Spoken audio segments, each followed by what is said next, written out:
পৃথিবীতে আল্লাহ তাআলা অনেক মহিয়সী নারী পাঠিয়েছেন, জান্নাতি নারী পাঠিয়েছেন, অনেক উত্তম নারী পাঠিয়েছেন। তবে ঈমানের পরীক্ষার ক্ষেত্রে, ঈমানের পরীক্ষা, এই পরীক্ষাতে সবচেয়ে বেশি যিনি আগিয়ে, সবচেয়ে যিনি বেশি উঁচু লেভেলের মানুষ, উঁচু লেভেলের নারী, তার নাম হচ্ছে আসিয়া রাদিয়াল্লাহু তাআলা আনহা। নামটা কি? বিবি আসিয়া। ইনি এমন একজন নারী ছিলেন, নবী করিম সাল্লাল্লাহু আলাইহি ওয়াসাল্লাম একবার মাটিতে রেখা টানলেন, রেখা, 4টা রেখা। বললেন কয়টা রেখা? 4টা রেখা। বললেন সাহাবা একরাম দেখে, সাহাবা একরাম বলো এটা কি? সাহাবা একরাম বলে, ইয়া রাসূলুল্লাহ ওয়াল্লাহু ওয়া রাসূলুহু আ'লাম, আল্লাহ এবং তার নবী ভালো জানে, আমরা বলতে পারবো না। নবীজি বলেন হচ্ছে 4জন নারীর নকশা আঁকলাম।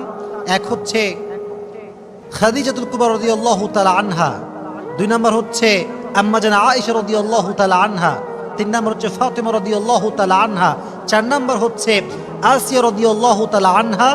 এরা হচ্ছে পৃথিবীর 4জন শ্রেষ্ঠ নারী, যাদের প্রশংসা আল্লাহ নিজেই করেছে। সুবহানাল্লাহ পড়ে।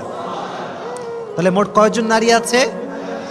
এর মাঝে আসিয়া রাদিয়াল্লাহু তাআলা আনহার নামটা নবীজি বলেছেন কি বলেন নাই? বলেছেন। তাহলে বোঝা গেল আসিয়া রাদিয়াল্লাহু তাআলা আনহার সম্মানটা হচ্ছে অনেক বেশি, অনেক হায়ার লেভেল অফ স্ট্যাটাস তিনি বিলং করেন। এজন্য আজকে আমরা তার জীবনী নিয়ে কথা বলবো। শোনেন, পৃথিবীতে কিছু কিছু নারী পুণ্য অর্জন করেছে।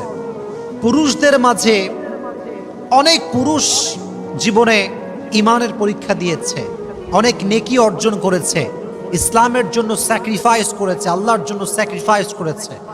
তবে ঈমানের পরীক্ষায়, আমি আগেও বলেছি আবারও বলছি, ঈমানকে প্রমাণ করার ক্ষেত্রে সবচেয়েতে একজন নারী বেশি এগিয়ে, তার নাম কি বলেন তো?